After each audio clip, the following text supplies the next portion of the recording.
Do I start? Mm-hmm. Hello, my name is Robert Wagner, and I play guitar and sing in If They Ask, Tell Them We're Dead. And my name is Christine Oman, and I play the bass and sing in If They Ask, Tell Them We're Dead. The background for this band is that me and Jonas were playing in a band called Figures From Here.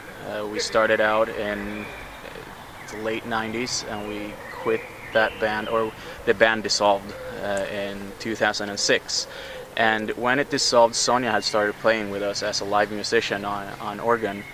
And a couple of months after that, a couple of friends of ours asked what happened with Figures From Here, and we were like, yeah, we don't exist anymore. So, and we started to joke about that, and came up with the phrase that if they ask, tell them we're dead, of course, referring to Figures From Here.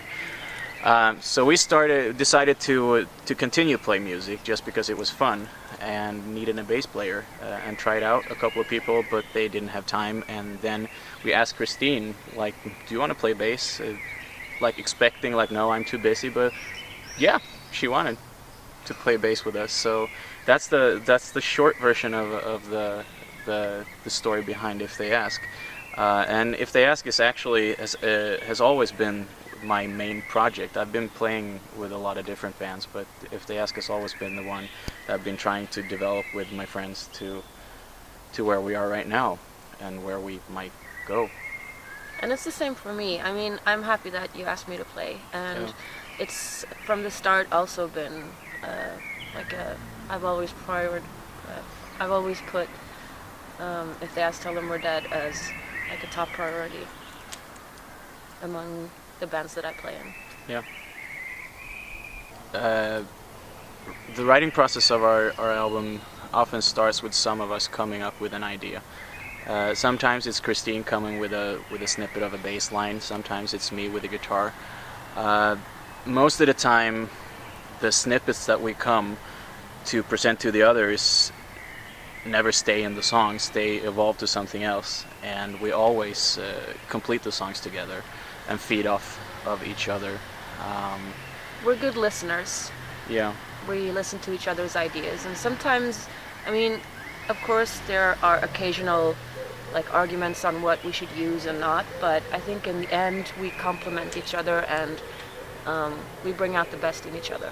Every band has arguments because we are four very strong minds that want different stuff, and we have different backgrounds in music. So trying to fit everything together, of course there's going to be an argument, but ultimately the result is it's an equal compromise of us finding a goal that we all are satisfied with.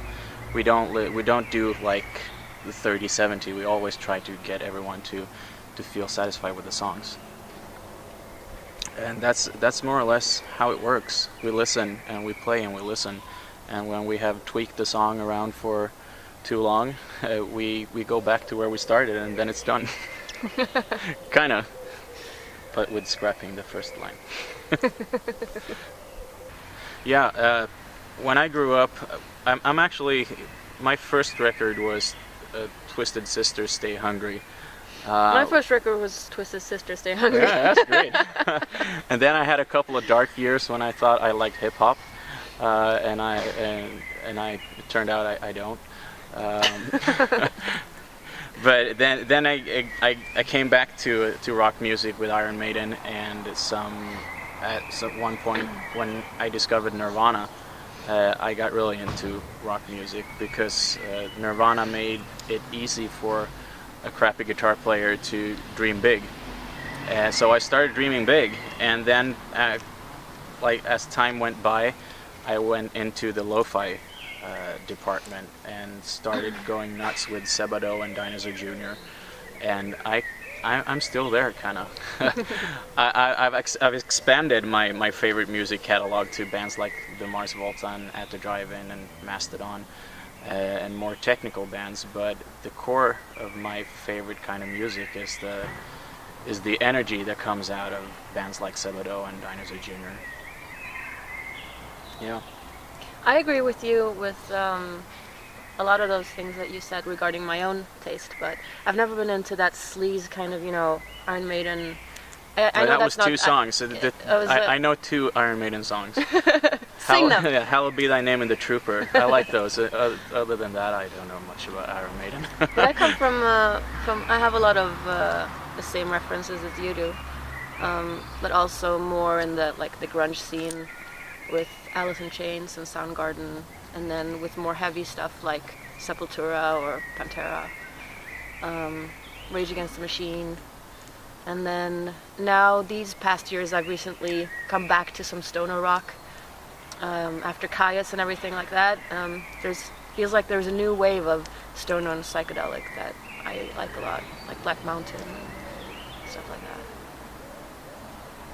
And I think that the rest of our bands are also, I can't really say truthfully because I don't know exactly, but I know that somewhere along the line there has been a lot of indie rock for them too. Bands like Sparkle Horse and Sparkle Horse. And also the Seattle scene. I know we're all born in the early 80s, so we were 13 and 14 when the Seattle scene was really big, and I think that was a major part of us discovering music. For sure. There must have been music before and there came music after, but I think that the Seattle scene was a point for everyone where we discovered that music is awesome. That's why I became like a musician in the first place. Yeah. I started playing cello, but then when I discovered grunge, there was definitely a big reason to be on stage